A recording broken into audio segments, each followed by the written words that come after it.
So can you get rich? Can you build your own business empire?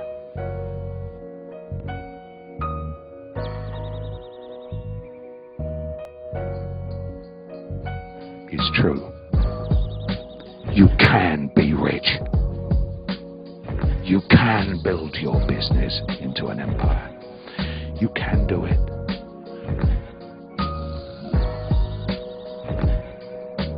Anyone of reasonable intelligence who lives in a Western democracy can do it, given sufficient motivation and application. And the first lesson is that you can only get rich if you believe in yourself. You must believe in yourself. You must believe it can be done. You must believe that you are the one to do it. For if you will not believe in yourself, then why should anyone believe in you?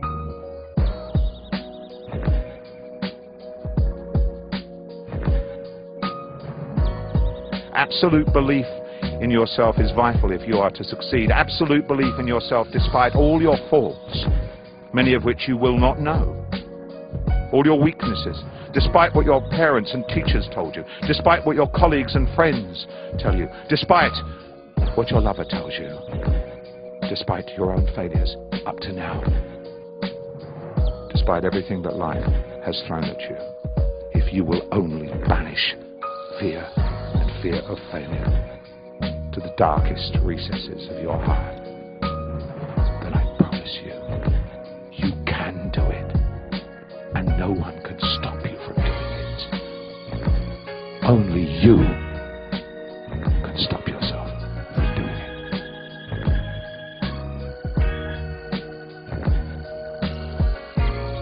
We all fear failure. I fear it still. I have always feared it. But such fear itself is not the problem. It is the paralysis that comes from such fear, which is the real problem. The paralysis that grows into a mountain you shrink from climbing. That fear is real. The fear of embarrassing yourself, of people laughing at you, of letting down yourself and your family and your colleagues and maybe even your employees. The fear of losing the money that you borrowed or begged or stole.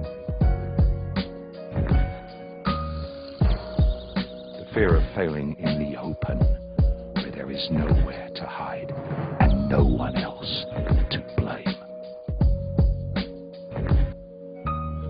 This is the fear you must confront, that you must entice, capture, chain, and eventually padlock into a secret chamber of your soul. It will still call to you. It calls to me.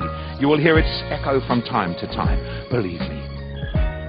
But by then, you will be so far up the mountain, so close to the goal of getting rich, that its cries will only serve to spur you on, rather than paralyzing you with doubt and dread.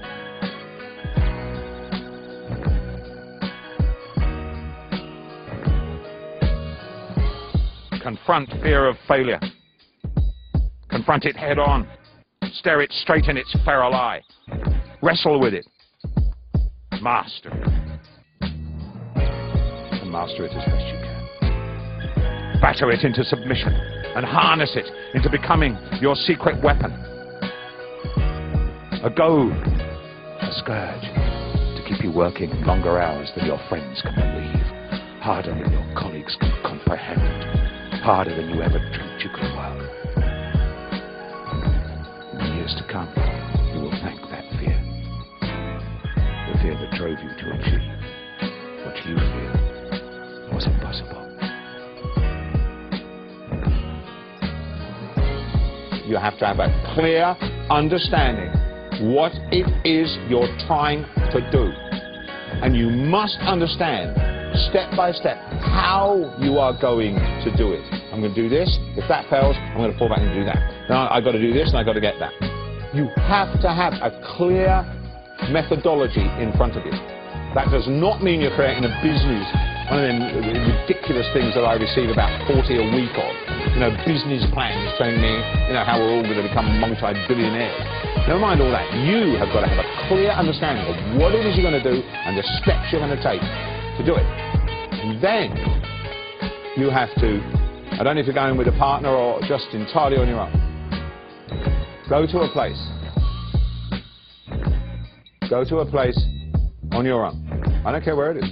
I don't care if it's in front of your chimney or you go out in the middle of the New Forest. I don't care. Go to a place.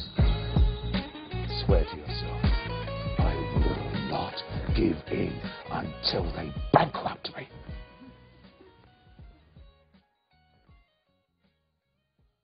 While you never give in on your goal, you know, where you're trying to reach, what you're trying to do, i.e., make more money than your neighbor, you might have to change the methodology.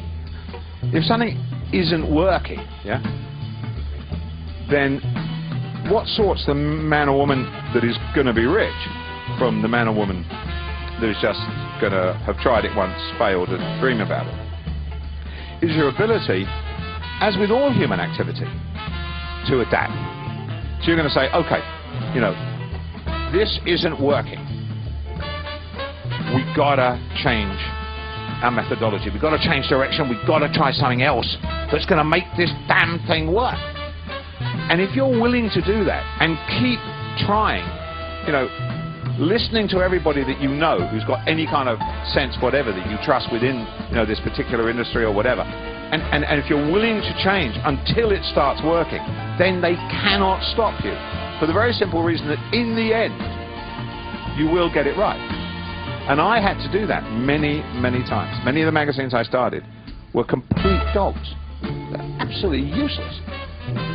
And we all got together and, you know, and we talked about it, and we started to listen to our readers, and we realized that what we were doing was completely wrong.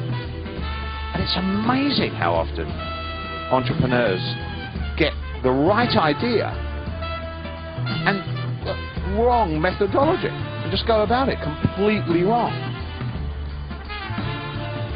So can you get rich? Can you build your own business empire?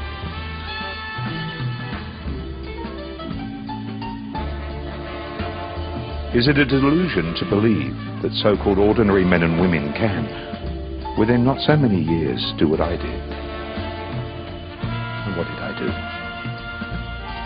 I went from being a failed blues musician and an art student, living in a crummy bedsit without the price of a pint of beer in my pocket, let alone the money to pay my landlady the rents, into becoming one of the richest men in Britain, or so the Sunday Times rich list tells us. I went from being a high school dropout without a penny of capital or the benefit of a university education to owning my own business, flying around in private jets, purchasing massive homes and estates with thousands of acres of land around the world, being chauffeured in a fleet of Rolls Royces and Maybachs and drinking the finest wine that money can buy from my own cellars.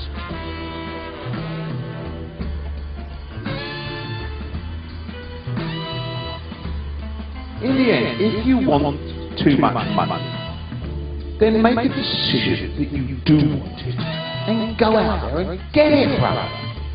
And nothing can stop you, I swear that to you. Nothing in this earth can stop you apart from death. Nothing. Most of the people that got fantastically rich in the Western world in the last couple of 100 years were not very clever. They don't have to be clever.